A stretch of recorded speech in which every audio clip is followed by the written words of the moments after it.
What is it about running that makes it just so inspirational? Anybody can do it. I mean, you don't have to be the fastest runner. You don't have to win the race. All you have to do is get out there and put one foot in front of the other.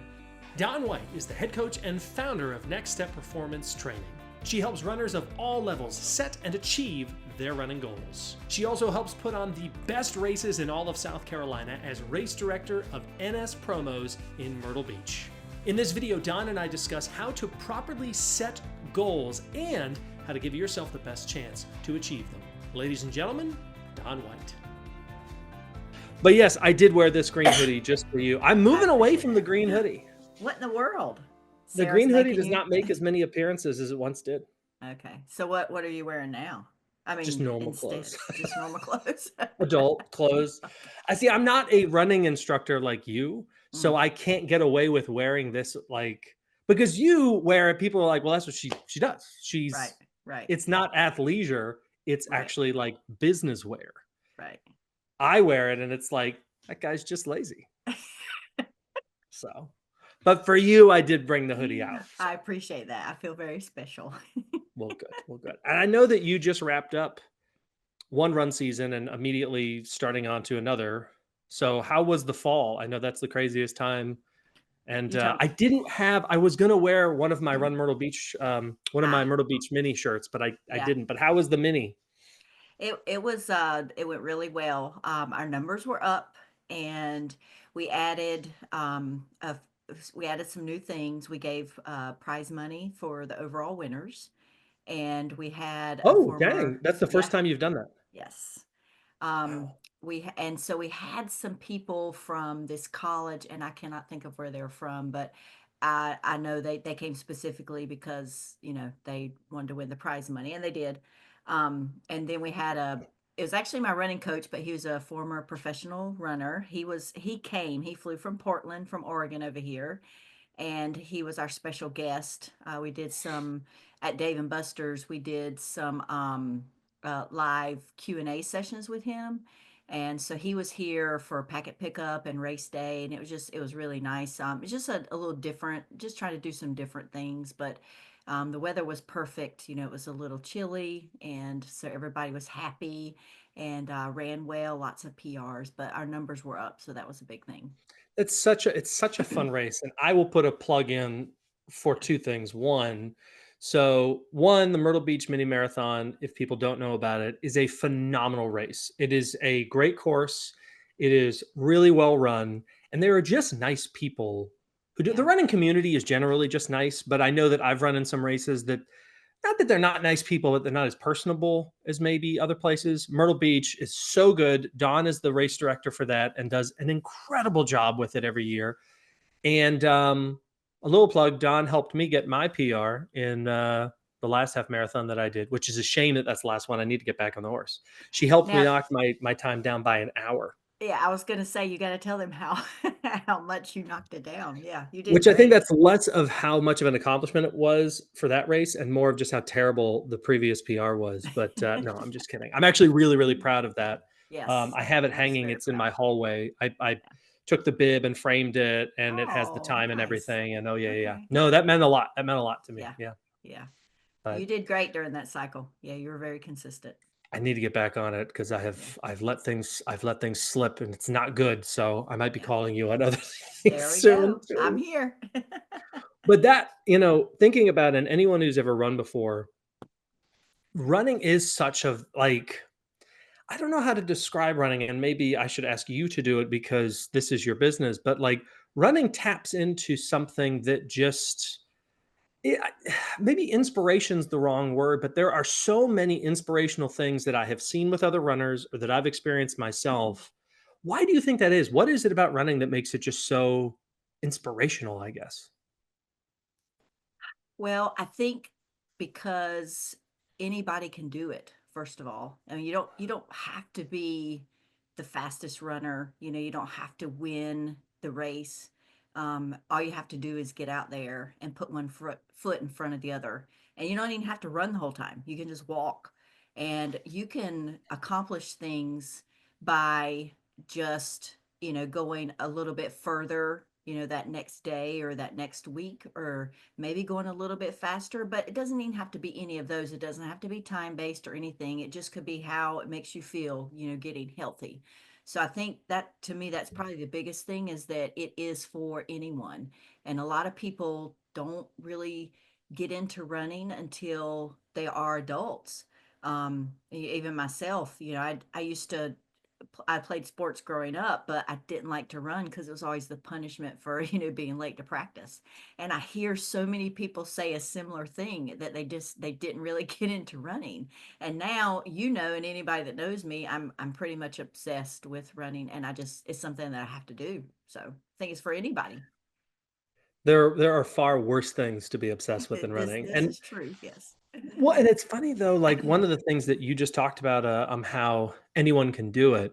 I Yeah. think what's neat is that it can be measured on your own.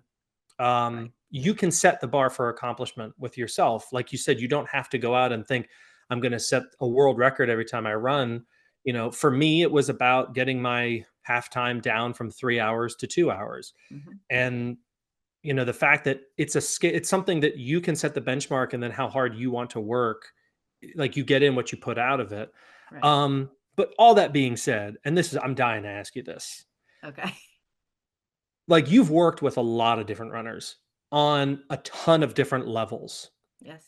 Without giving names, you don't have to give names out if you don't want to, but are there any instances of runners you've worked with that has really stuck with you in terms of seeing how much they accomplished, but more importantly, how much it meant to them? Yeah. I'd say I, it's hard to pinpoint, just like one or two. I can think of a few instances. Just one specific. I had this lady that I was working with, and her goal was, she wanted to run an entire 5K. She usually would do run walk intervals. Nothing wrong with that, but she just had a goal she wanted to run, and so it was going to be hard for her to do that. But we worked for that, and she worked really hard, and it was at one of the Christmas 5Ks. This has been probably 10 years ago now, but that this happened. But I remember telling her, it doesn't matter if you have to slow your pace, if you have to slow down to a shuffle, just don't walk. And when you get to that point where you're thinking, oh, I got to stop and walk, just think of how hard you've worked and how far you've come. And she ran that entire 5K. I don't remember what her time was. I don't remember any of that. All I remember was that she did that. And so that was one very inspiring story to me, that I always remember that. And then just in general, people, I hear a lot of times they don't believe that they can do something. And even yourself, you probably, I'm sure we had conversations, you're like, I can't do that speed work at that pace. But Yep. then I said, just try. This is a conversation I have quite often with people. I'm like, just try and see what happens. And, they surprise themselves. And so that really inspires me, when people, they learn to trust themselves and believe, because of all the hard work that they've put in. So those are very inspiring moments to me. It's when I, they see I it know happen. for me, it wasn't like when I first started working with you and you did one of the speed trainings for one of the Mhm. days, and I ran very, very early. And I remember getting set up at like 4 in the morning, and I looked at the plan for the day, and I remember grumbling in the dark, going, I don't know what Dawn thinks she's doing. This is ridiculous. I just can't, I can't do that. And I remember getting Yeah. through that first workout and being like, oh, oh, okay.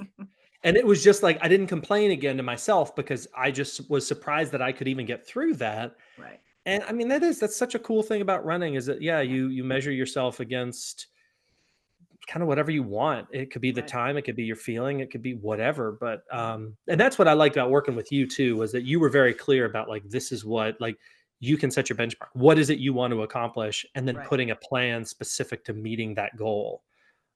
Which is the other thing that I really am interested to talk to you about is when you're setting up training plans for folks. The two aspects that I'm really curious about is one, assessing a goal, like getting someone to zero in on a goal itself. That's one thing I'm really curious about. And then the second is the actual time management part about convincing people they do have the time to do this or how they can go about making the time to do it. So let's start with that first part. Um, Setting a goal. When a runner comes to you, how do you go about working with them if they don't already know what the goal is? Sometimes they have very specific goals they have in mind. Right. If they don't know what the goal is, how do you help them set a goal that that works for them? Yeah. Well, one of the very important things to me is just trying to get to know who that person is. And so before I ever start working with anyone, just to make sure that we're a good fit, we'll have like an onboarding call and just talk. And so I will ask them leading questions about, what they've done in the past and what races they've run and, what they like about the training and things like that. And sometimes the things that they say, that the answers they give, that's going to give me a clue of, what seems to be important to them. If they're always talking about a certain time that they ran, or, they didn't like it when they had to walk in that race, those, I'll remember those things and maybe even take notes just so I won't forget. And then that will help me to, try to assess what it is they're looking for, because you're right, some people they don't really know what they want because they don't know what to do. And sometimes they're scared to, they may want to run a certain time, but they're scared to even say it out loud, but it sometimes comes through in the conversations that we have. Is there such a thing as a bad goal? Like, have you encountered someone who has set a goal or come into you with an idea for a goal that you realize that's not that's not actually, maybe not even a bad goal, but not necessarily the thing you need to keep in mind?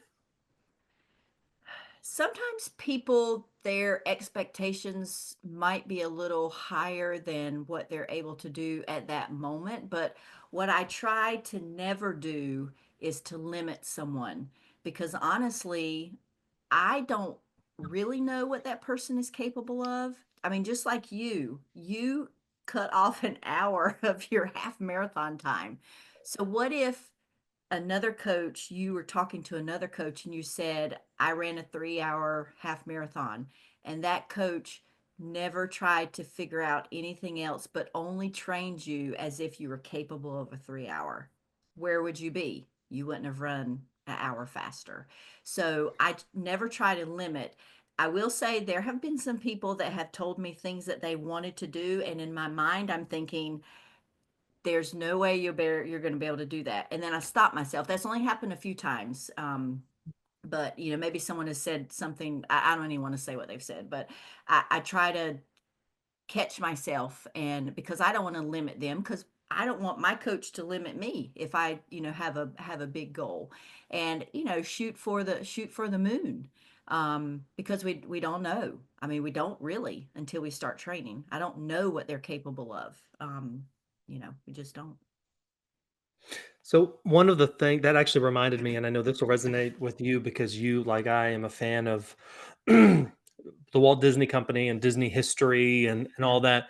I specifically love Walt Disney himself, and one of the things, I can't remember if this was a Walt Disney thing or if this was actually, I do remember this was a Michael Eisner thing when he was CEO. Okay. You basically weren't allowed to tell him no in terms of a project being able to get done or not. Gotcha. It was always, well, yeah, that's possible, but here are the things that need to happen to make that Right. come to reality. And then, so it was the same thing you were saying, not limiting someone and saying, no, no, don't think like that. That's impossible. Right. But just going, okay, but if you want this to happen, it's going to require this much effort. It's going to Mhm. cost this much money. It's going to require this much time. And I remember reading that in an article, and I was like, that was sort of a light bulb moment where I'm going, oh, the answer should never be no. but you may not have the time or the money, Right. or I mean, if you're a 90-year-old person and you want to try and run a sub 2-hour marathon, well, that might not happen. You might have not Right. have that physical capability, but to Right. frame it in someone in that way, that just made a lot more sense to me. Yeah. Um, More Disney magic right there. Disney. Yes. There you go. What have you, because I know that you volunteered at a bunch of races. I mean, you've done the Disney races, you've run Mhm. in Boston, right? No, I qualified, but I didn't actually run fast enough. I didn't have enough of a buffer to get in the race. So, But you've been to these races, yeah, and, I haven't been to um, Boston, but I've been you to, haven't been. yes. What is it about this larger races, like? Because I know when I've run, the Disney races that I've run, Mhm. every time I've done them, I am just blown away by the scale of it all. Yeah. Um, and it really amazes me to think each person in those 30 corrals that they have Yeah. has an individual story of how they Right. got here. Mhm. As a volunteer, do you get to see what's that perspective like where you're not the coach, you're not invested from that end, but when you Right. get to see these people who their journeys have led them to this moment, and it's a big moment for a lot of them, what's Mhm. what's that like observing them, especially in the corrals as they're about to get going? Well, you see a lot of different things in the crowds, and you can tell, the excitement that people have. You can tell the people that are maybe being a little bit more serious as far as they're trying to get a certain time. And nothing wrong with being serious, and nothing wrong with not being serious. A lot of people are there because they want to take pictures with the characters, but just there Disney is, I feel, is a lot different than some of the other races, just because of the atmosphere with all the character stops and everything there. But it still has the same thing as the other, because you have your runners that are looking for a certain time to run, your runners that are trying to finish their first, whatever distance race it is that they're doing. You have the ones that are doing it with their friends, and you have those that are doing it for a cause. They're doing it for a charity, or they're doing it in memory, or in honor of someone. And just to see those different dynamics, and like you said, realize everybody has their own journey, and they're there for a reason. They paid a lot of money to be in that corral. And we're all going to start the same, we're going to cross the same starting line, we're going to cross the same finish line, and we're going to complete that distance. And just to see those different dynamics, it's very inspiring, to be there and to look around at the different people. So Let's shift then back to that other aspect of the question I asked a little while ago, and okay. about the time management aspect, but I'm going to switch up the way that I asked the question and try to ask you to put your coach's hat back on. Okay. What is it in your opinion that makes an effective plan? Well, first of all, is to take the person where they are. And I've told athletes many times in groups that to be the runner you want to be, you have to be the runner you are right now. And so, someone may have a lofty goal of a certain time in a race, but they probably aren't capable of doing that on day one of training. And so they have to be willing to accept the plan. They need to trust that plan. And so an effective plan is going to build a person's base, their base of miles. So whether you're doing a mile race, a 5K, half, full marathon, any of those, you have to have that time on your legs. That training, and it starts with building that base. And then once you and depend on the distance, depending on your if you're a beginner or if you're more advanced, that will depend how long you're going to spend in that base period. But then once you get through that base period, then you're going to start adding some other things in to uh, like speed work and things like that, that's going to work a different stimulus of your body.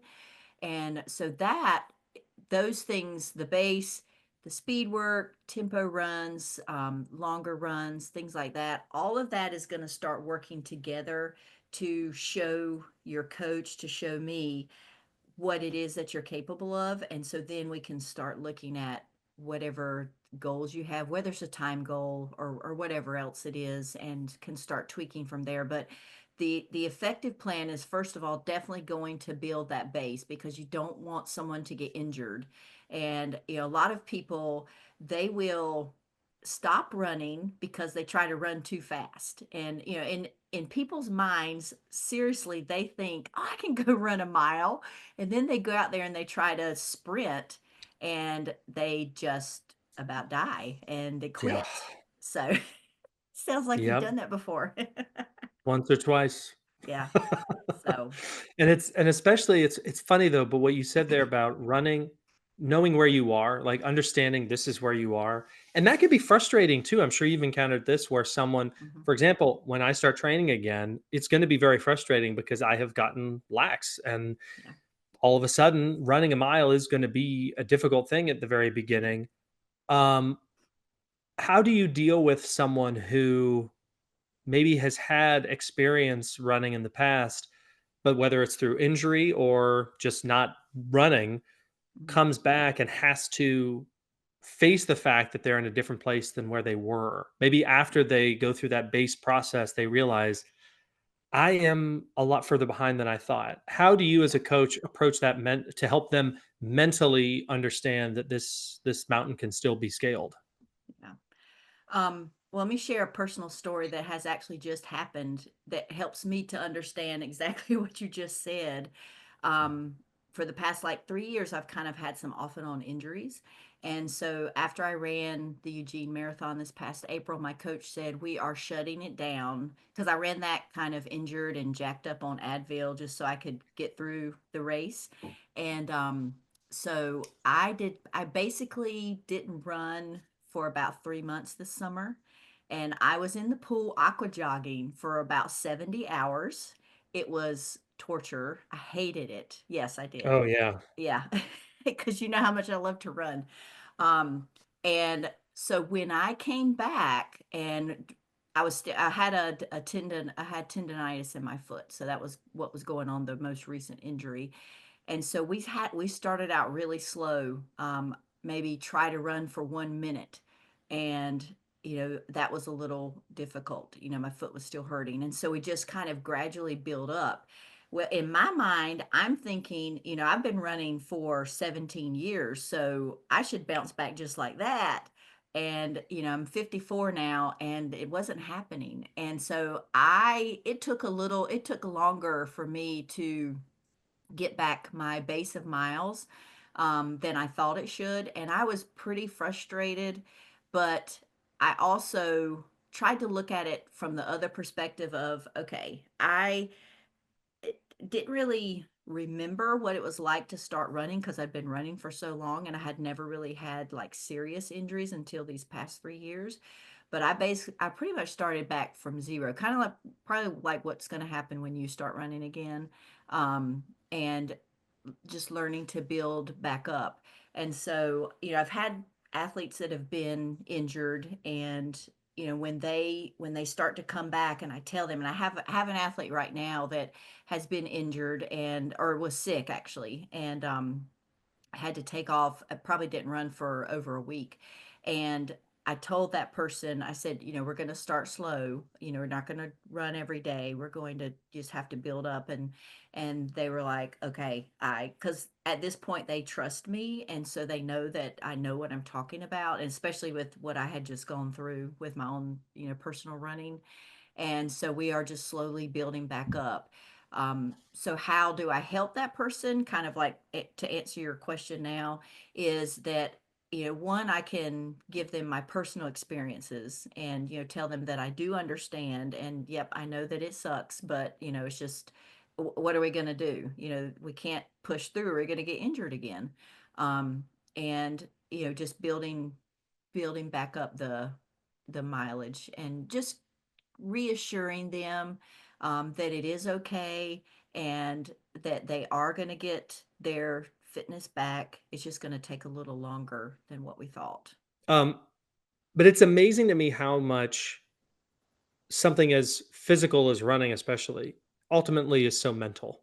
Right. Because whether it's the expectations that we put on ourselves, or I mean, really, I mean, that's a huge part of it with running, or just convincing yourself you can't do something.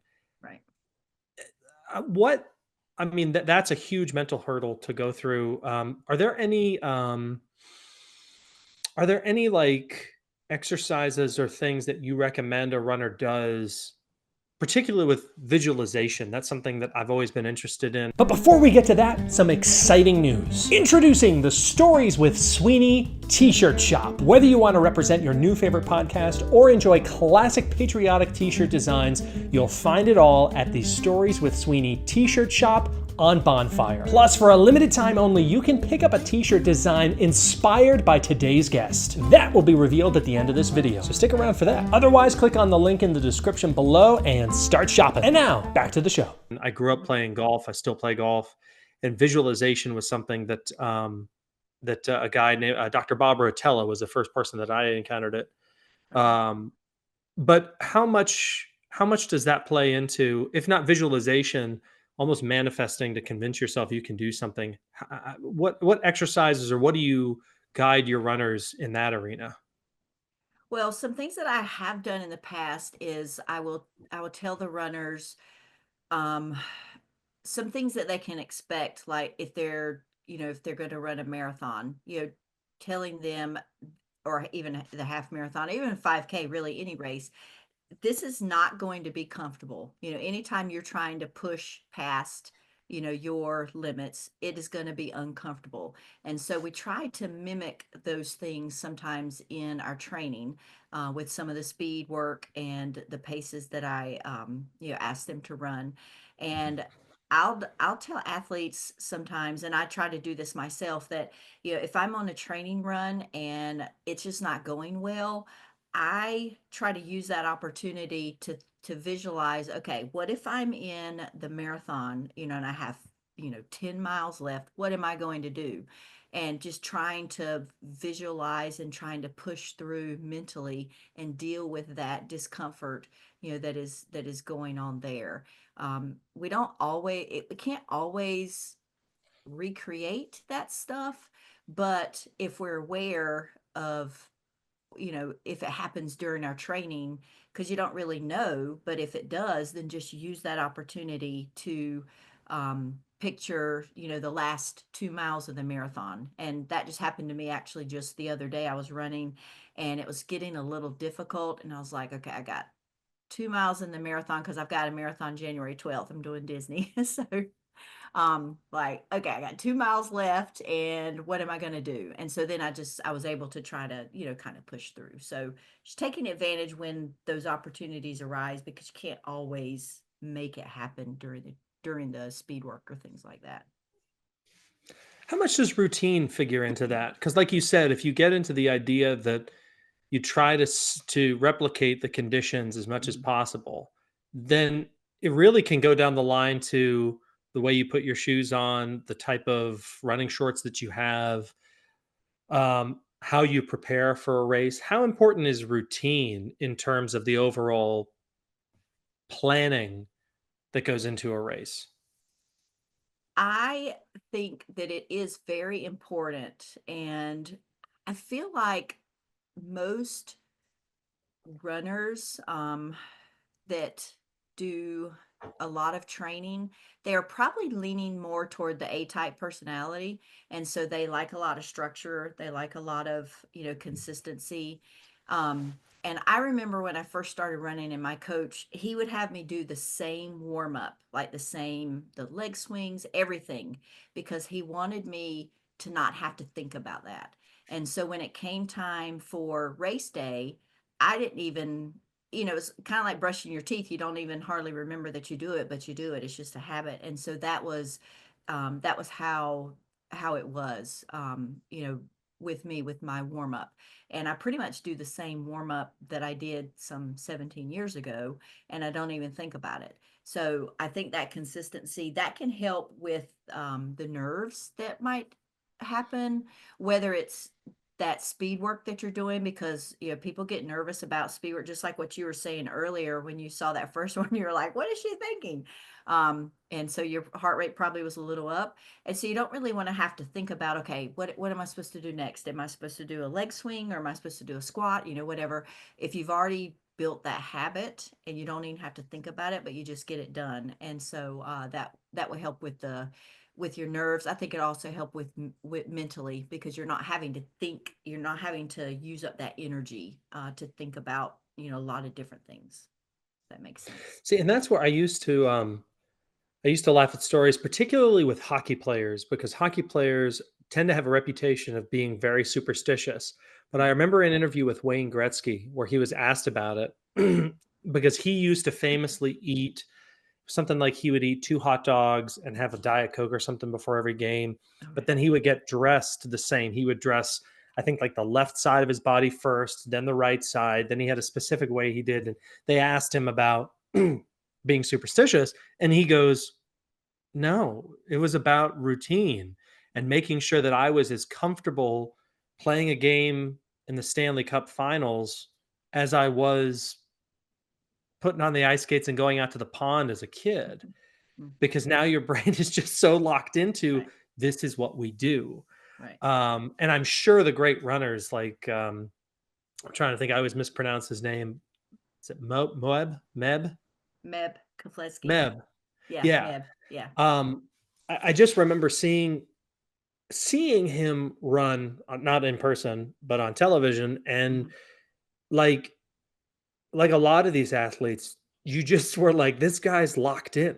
And Yeah. this is not something that happened this morning. This is Right. something that the routine, the training from the day he started to the day he is Mhm. now, you brush your teeth and you have the way you do it, whether you know or not. Right. He runs a marathon and he has the way he does it, whether he knows it or not at this point. Yeah. Um, Although he's probably retired now, right? Yeah, he's retired. Yeah. Still run faster than a Oh lot yeah. of people. A For lot. sure. Yeah, definitely, for sure. But so, as we've talked about setting up an effective plan, we've talked about what do you do with setbacks and stuff. Um, to dive a little bit more into that, and I know this because I actually went through this with you with the training. What do you how do you know you can trust your plan? Because it's very tempting when the going gets tough or when you have a setback, but also just sometimes if you get in your own head, Mhm. it's very tempting to be, well, I have to trust the process. Right. How do you convince a runner? And what I had with you was related to an injury. I rolled, it was, I think, like the week or 2 weeks before the race, and I rolled my ankle and I freaked out because I thought I have done all of this training, months of training, and now a stinking pine cone is going to ruin this for me. Yeah. And you were very calm about how to handle the whole thing and it worked out. But how, like, you have seen this process work time and time again. A Mhm. runner who is doing this for the first time hasn't. How do you convince them that the process you have them on is going to work? They probably, first of all, came to me by word of mouth from someone that they knew. So I can go back to, what did your friend tell you about training with me? That the friend trusts me. So that's one thing that we can do. Another thing is, if it's later in the training, I can actually go back and show them, maybe it's they're not sure that they can run a certain pace. I give them their race plan and they're like, I can't run that pace for this race. I'm like, yes, you can. Look at what you did here, this speed work. Look at what you did here, this long run. So I can show them specific instances of where they did perform well.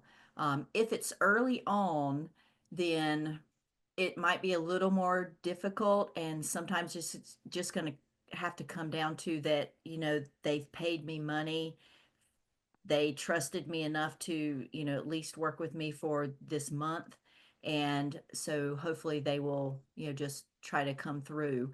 I make sure that I reach out to my athletes with the the final surge is what I use to program their training. And so I have some athletes that don't necessarily communicate all the time with me, but I still am able to see their training and I'll still make comments to them. So I feel like by me reaching out, that shows that I do care. And so that might go a long ways in the beginning if they don't really know me that well, to show that I'm invested. But sometimes it just comes down to look at this, look back on January 10th and see, look at this, what you ran. Yes, you can do that pace. And so if actually just showing them that helps a lot because they've forgotten. It's easy for us. We always remember those bad workouts, but we don't always remember those good ones. So How do you, and I know you have a running coach, but do you ever set your own training plans, or you obviously have a hand in how they're constructed? So I guess I'll ask that first. Do you construct your own training plans at all? no, I've had a run coach probably for the 15 years now, I guess. And I've had several different ones. And, I've learned a lot from all of them and they were all great. And it just worked out that it was time to switch to another one. Nothing bad happened or anything like that. With my current coach, I've worked with him probably going on 4 years now, I think. And he and I are really good friends. And so I feel like now that more than him programming my training, he knows me so well that he knows that if he puts something on there that I might say, Why'd you only put 5 miles? I can do 8 or something like that. So it's not that I'm necessarily programming it, but he and I do discuss. And he will change some things, if I'm like, hey, I really feel like I could do this because he knows that I am not going to just try to go out and run, something and get injured or anything like that. So, Gotcha. Well, I guess the question I was leading into there was more maybe not running, okay. um, but I'm sure that your experience as a coach in constructing plans has bled into maybe how you plan or structure other aspects and things in your life when you're facing other challenges and things. Mhm. I'm assuming that's true. I don't know if that is or not. Maybe I'm assuming too much. Um, so are you just asking me if it does? I'm not sure what your question is. Yeah, that was horribly phrased. I'll just start that again.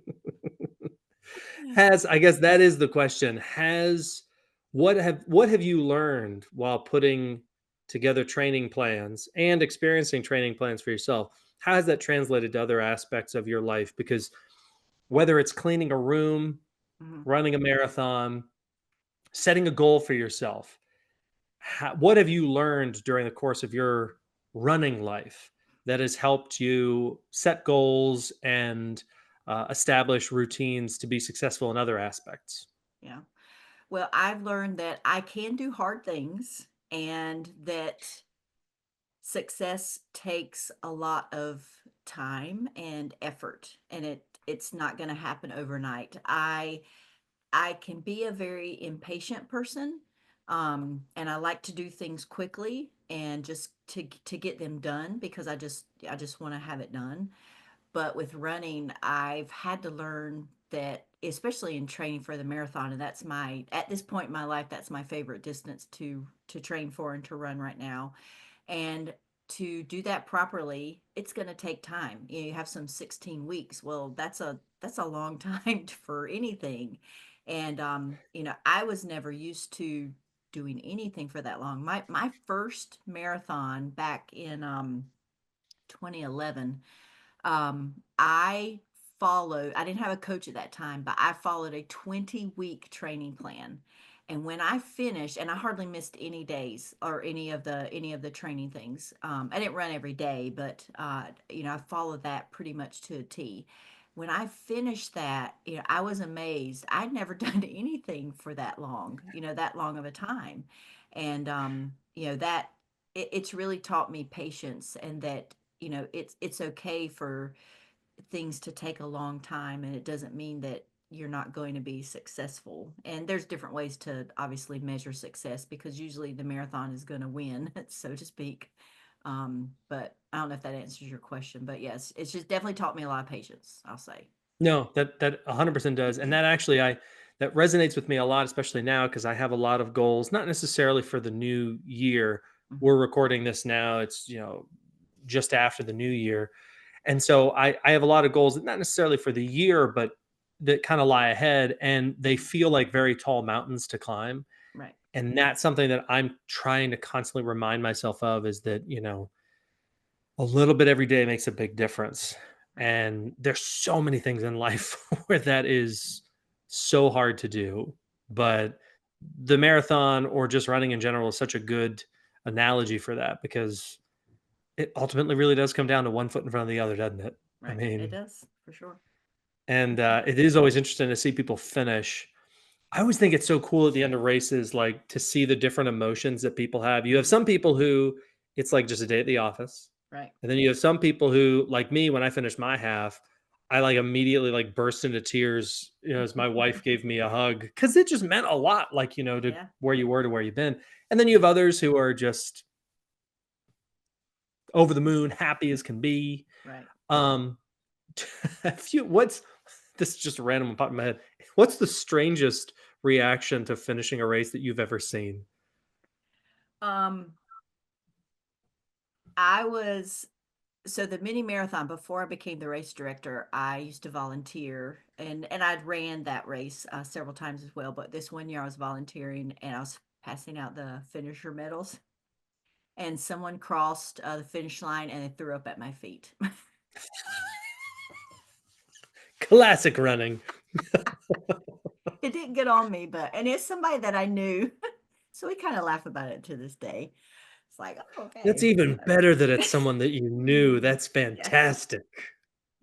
yeah. So yeah, that was very interesting. So That was one actually, this was at a Disney race, was the first time that I ever saw runners actually throw up, okay. which was weird, and, like, what amazed me was, just this was at it was late in the race, Mhm. so, everyone's feeling it, and this person just, like, was running in front of me, and all of a sudden, just very casually steps off the road, throws up, stands up, and just keeps going.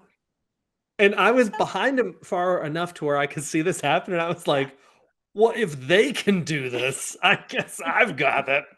There you go. Yeah, Yeah, classic. classic. Well, I know we're about to hit time here, and Okay. I can't tell you how appreciative I am for you to lend me a little bit of your time. Yep. There are a ton of other things that I could ask you, but I'm gonna stop here in just a second. Okay. I guess asking you just to kind of sum up what if there's anybody watching this who is interested in running or who is thinking about getting into it maybe for the very first time, Mhm. what piece of advice would you give them about taking that journey? Well, first of all, is to not go out and try to run a mile at an all-out sprint, or you're going to end up hating it. So go You out. might throw up. Yeah, you might throw up. Um, Go out 2 or 3 times a week. Start with a brisk walk, and then just try to jog. So think of a jog, a easy effort. You should be able to talk while you're doing this, and just gradually build up. You can't. You're not going to be a superstar at the very beginning. So you just got to start slow and easy, and work your way up. Um, a lot of people will do better if they find a group to run with. So go to your local running store and find out what when they have group runs, and you'll see a lot of like-minded people, a lot of different abilities. So be careful about trying to compare yourself to others, because everybody running is such an individual sport. The majority of us, we're not getting paid for it, and so we don't, we need to just do it for ourselves. So those are two big things that would help a lot, if someone is going to start running. Awesome. Yeah. And Don, very last thing, where do people need to go if they want to learn more about you or about the wonderful races that you are involved in? So I am the race director for NS Promotions and Events, and that's at nspromos.com. And or Run Myrtle Beach is our Facebook page. And then my coaching business is Next Step Performance Training, and so I have a Facebook page with that, and you can just do a search for those and find out all about us. You can send me an email at coachdawnwhite@gmail. Awesome. And I would Yes. encourage anyone who's thinking about getting into running, John is the Yeah. excellent coach to get involved in that. And if you find yourself in the Myrtle Beach area or put yourself in the Myrtle Beach area, definitely do one of their races. They are Yes. fantastic. So, Definitely. all right. Well, cool. Thank you. Dawn is just the absolute best, and I can't thank her enough for doing this podcast. I have a ton of links for you in the description below. You have to check these out. First, if you want Dawn to be your run coach, check out Next Step Performance Training. The link is down in the description. And also, if you find yourself in the Myrtle Beach area and you want to run a really, really, really good race, whether you're talking about a 5K or whether you're talking about the signature race, the Myrtle Beach Mini Marathon, you have to check out NS Promos. I have the link to that, all the races. They're really, really great. I'm not just saying that. Phenomenal races. You need to check those out. And there's also the link to the Dawn Inspired t-shirt, which looks like this. You want to have that, don't you? Of course you do. Thank you so much for tuning in to this episode of Stories with Sweeney. I am John Sweeney. Thank you, and we will see you next time.